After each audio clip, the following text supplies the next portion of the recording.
Annyeonghaseyo 여러분, Каилимнида. Сәлем достар, сіздермен Әсел және Кимчи ТВ. Ұзақ үзілістерден кейін сіздерге қайта оралып жатырмын.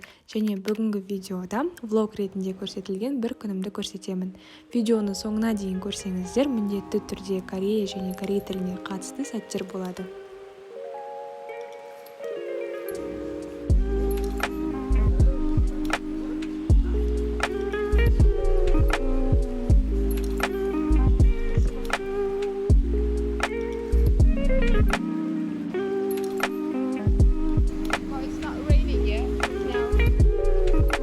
Видеоның негізгі бөлігі жақын құрбыммен Корея асханасында кездесу болатын.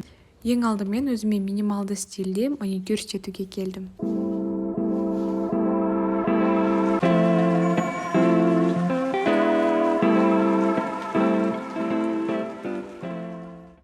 Салонға бара жатқан жолдағы әдемі кадрларды өздеріңіз көріп тұрғандай барлығын түсіріп жүрдім.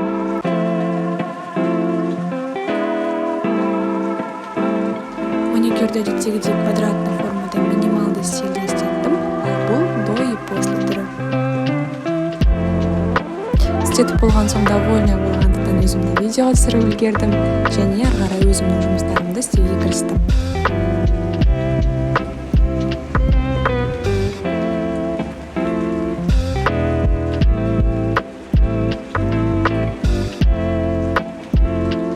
Қала ішінде жаяу жүргенді жақсы көретіндіктен әр сәтті түсіріп жүрдім және аптекаға кіріп өзіме керекті витаминкаларды да алып үлгердім. Құрбыммен кездесу уақытымыз кенеттен өзгергендіктен легкий перекус жасауға тура келді. Себебі таңертеңде тамақтанбай шыққан болатынмын. Өзімнің сүйікті сусыным мен круассан алдым.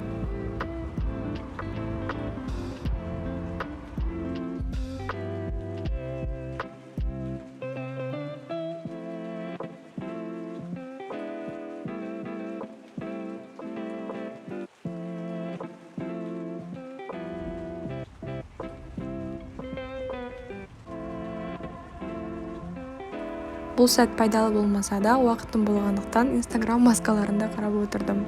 Ал сіздерге ұнайтын Instagram маскалар болса, өз варианттарыңызды да қалдырып кетсеңіздер болады. Маған да өте қызық.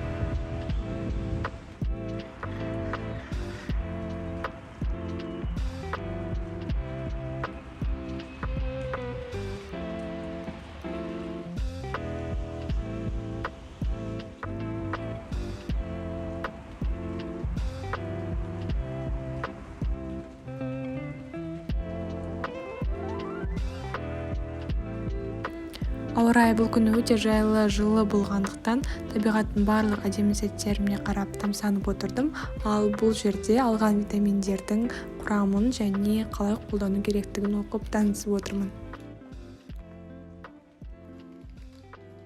Ал мұнда өзіме ең қажетті деген косметиканы алдым. Құрбымды өте ұзақ күтуге тура келді, бірақ ұзақ уақыт бойы көріспегендіктен әрине соңына дейін күттім.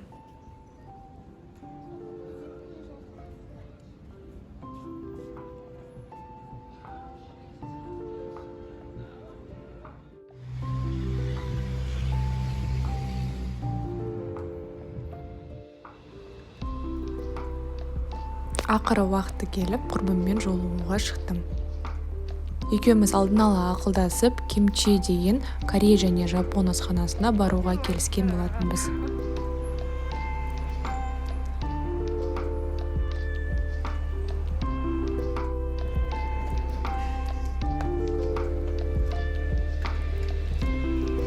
Басынан айтып қояйын, түсінбеген жандарға бұл ешқандай да реклама емес, реклама жасайтын менің мұндай әлі мүмкіндігім де жоқ.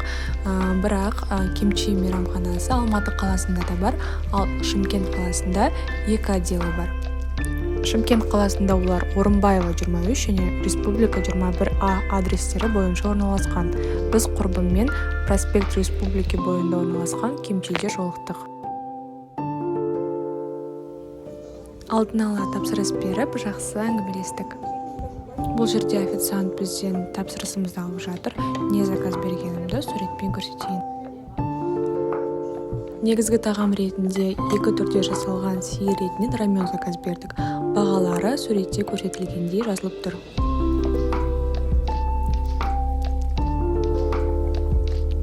Қалған тағамдарды екеумізге ортақ етіп заказ бердік. Келесі кореец стиліндегі соуспен жасалған яним чикен. Келесі Кореяда танымал тағамның бірі токбокки, оны да заказ бердік. Рисовые палочки, яғни күріштен жасалған таяқшалар. Морская капустадан жасалған меги ча салатын да заказ бердік, яғни теңіз қырыққабатынан жасалған салат.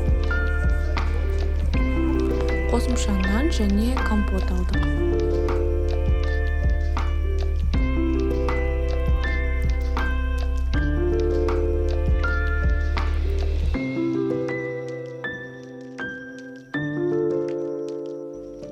Интерьері қарап тұрғандарыңыздай қарапайым, бірақ жайлы.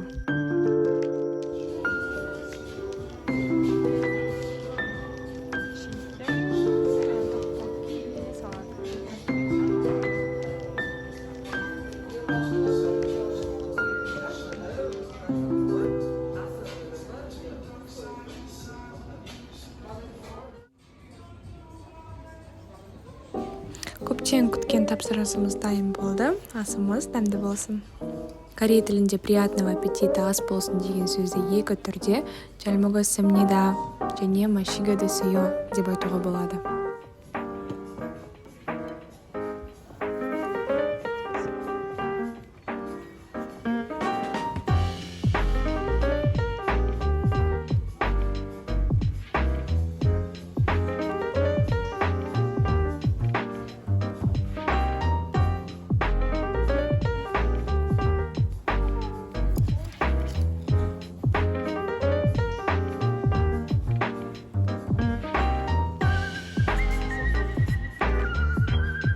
Барлық тағамды ыстықтай келді, дәмді және тойымды болды. Тіпті тағамды соңына дейін жеп үлгермедік.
Мейрамхана іші кішкентай болғанымен барлық жер таза және дәмді тамақтанып қайттық.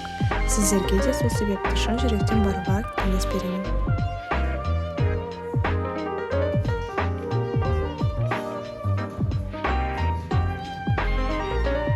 Барлығы корейше айтқанда машта, яғни дәмді болды.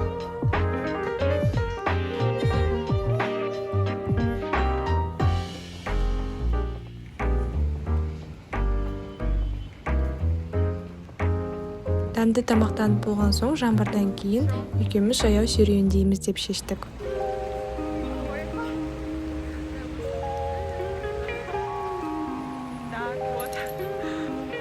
Құрбым ағылшын тілінің мұғалімі болғандықтан ол ағылшынша, арасында мен кәрісше сөйлеп, вақытты екеуміз көңілді өткізіп қайттық.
әдемі естеліктер де қалды.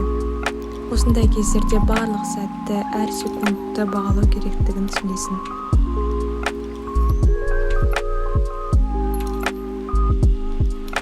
Достар, видео қызықты әрі кейбір сәттерінде пайдалы болды деген сенімдемін.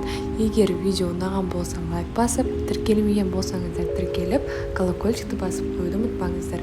Яғни келесі видеоларды бірінші болып көре аласыздар. Қазақстан мен